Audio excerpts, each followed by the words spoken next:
Harvard is one of the most elite universities in the world, if not the most elite university in the world. Harvard has produced a lot of spectacular people. Oppenheimer, George Bush, Neil deGrasse Tyson, Teddy Roosevelt, Zuckerberg, Bill Gates. What is it about Harvard that produces these spectacular people?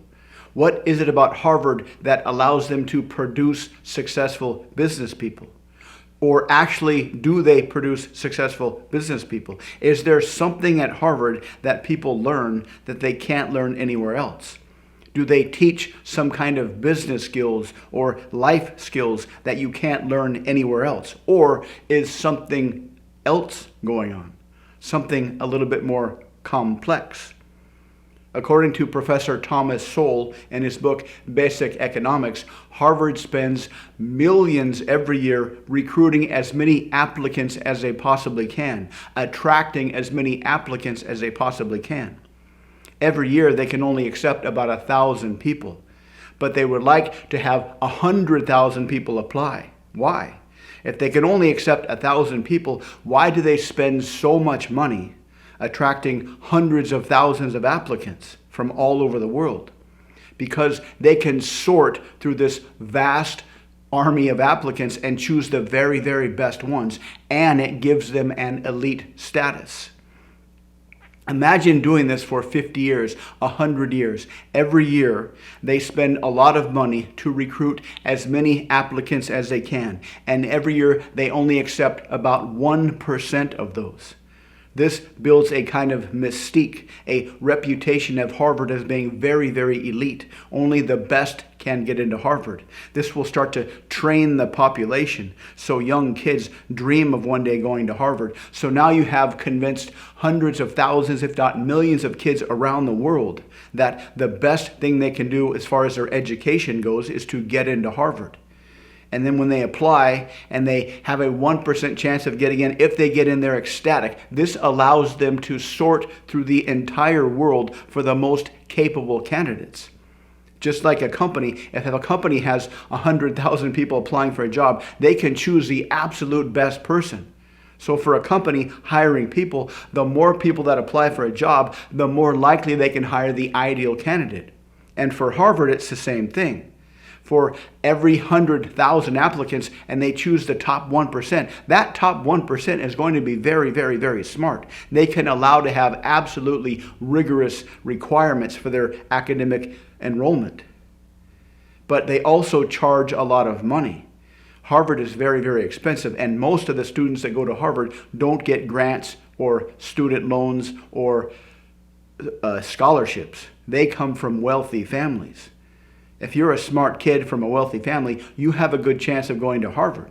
So by making themselves an elite university, by actively seeking as many applicants as they can choose from the absolute cream of the crop of the world.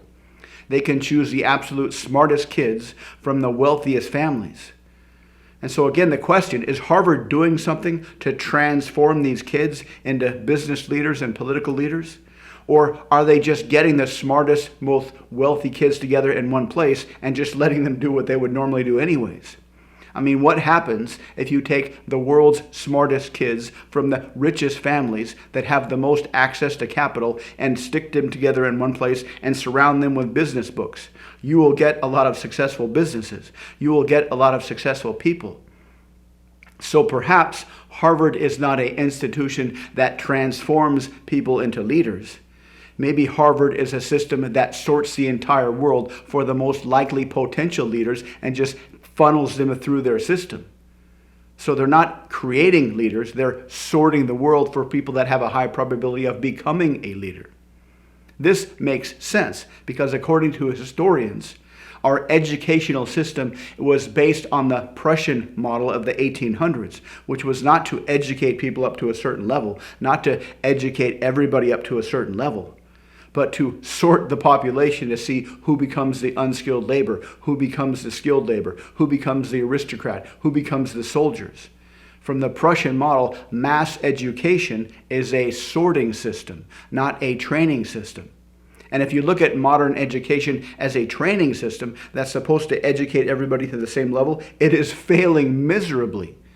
But if you look at modern education as a sorting system, then it makes sense. So what does this mean? What does this mean other than a historical piece of interest, a historical curiosity, an understanding of the way the world works? How can you apply this idea to your life to become more successful? Well, the biggest takeaway from this is the idea of sorting itself. Harvard sorts through all the people in the world to create the most successful business leaders. Education sorts people to figure out where they're supposed to go in life. And you should be sorting too, or you can be sorting too. When you look out into the world, you have an idea of what you want in life. And you have to sort through all the stuff in the world to separate that which will help you get there and that which will waste your time. And you can focus all your energy on that which will help you get there and get away from those that will waste your time. The problem is, in order to be able to do this, in order to be able to sort through the world, to find helpful people, helpful situations, helpful opportunities, you have to know what you want. You have to have an idea of what you want. We can use the model of trying to find a girlfriend, for example. Most guys have zero criteria for a girlfriend other than they're attracted to her and she likes him. That's it. But that is a disastrous model, because once you get involved with a woman, chances are you might not be compatible with her. You might not work out with her. She might financially ruin you.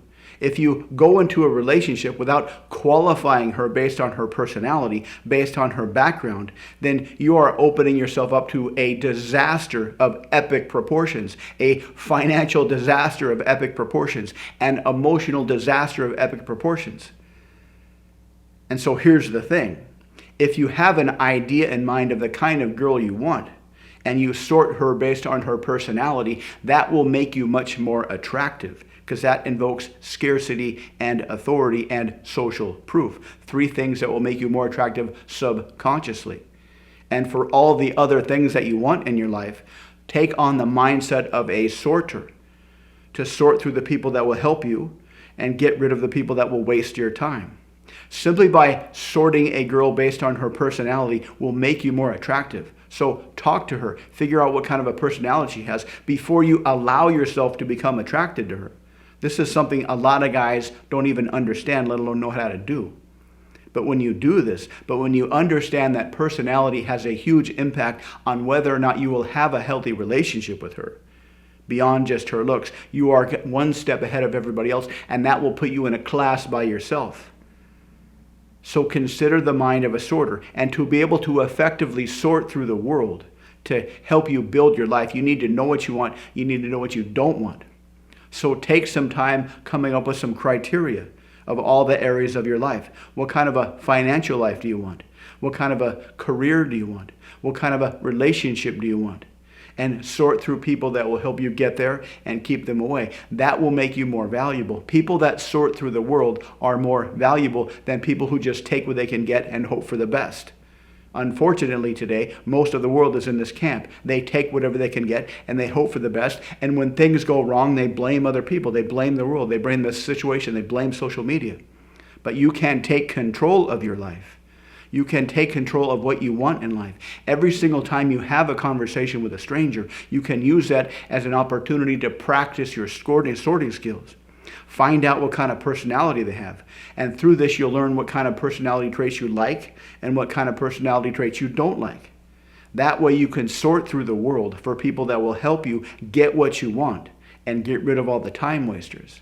So come up with some criteria, come up with a direction of your life, and sort your way closer and closer to your ideal outcome. This takes a little bit of mental effort, but it will put you head and shoulders of everybody else. It will make you much more valuable than everybody else. It will make you much more attractive and charismatic than everybody else, because you will be sending the world a signal that you care about your life, and you're not going to settle for stuff that's just good enough or stuff that just happens to like you. So try this out. Think about this and let me know what you think in the comments. Sort your way forward. Find the things in life that will help you and let them get you closer and closer to your goals. Thanks for watching. Please like and subscribe. And if you'd like to learn more about how you can improve your life significantly, check out the links below. Thanks again for watching, and I'll see you next time.